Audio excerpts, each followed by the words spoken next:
da aka yi ta gabatar ma Malam Abdul Jabbar, abin da ya bayyana shine a kowace gaba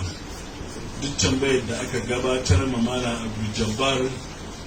baya tsayawa akan tambayoyin da aka gabatar masa, baya tsayawa ya ba da amsoshi akan tambayoyin da aka gabatar masa,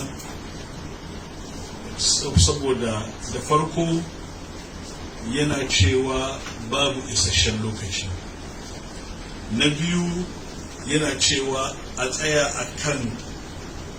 wato maudu'i guda ɗaya a yi magana, amma shi ne in ya tashi baya tsayawa a kan maudu'i guda ɗayan, sai ya yi ta yawo ya haɗo matsaloli daban-daban maimakon ya yi adiresin ɗin ainihin tambayoyin da aka yi masa.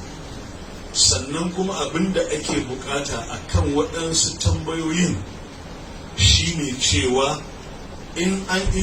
ya yi da'awar cewa maganar da ya yi ta kaza daga littafi kaza ya gani, in an buƙaci cewa ya buɗe littafin karanto ma mutane,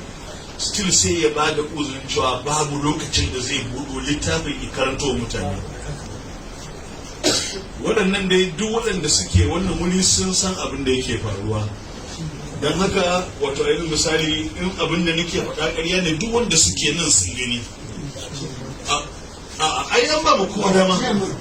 an ba wa kowa dama cewa ya buɗe littafi. Don haka abin da i bayyana a wannan zama shine waɗannan maganganu waɗanda suke tayar da husuma a cikin al'ummar musulmi, kuma saboda kasancewar maganganu ne na batanci ga manzon Allah sallallahu alaihi wasallam,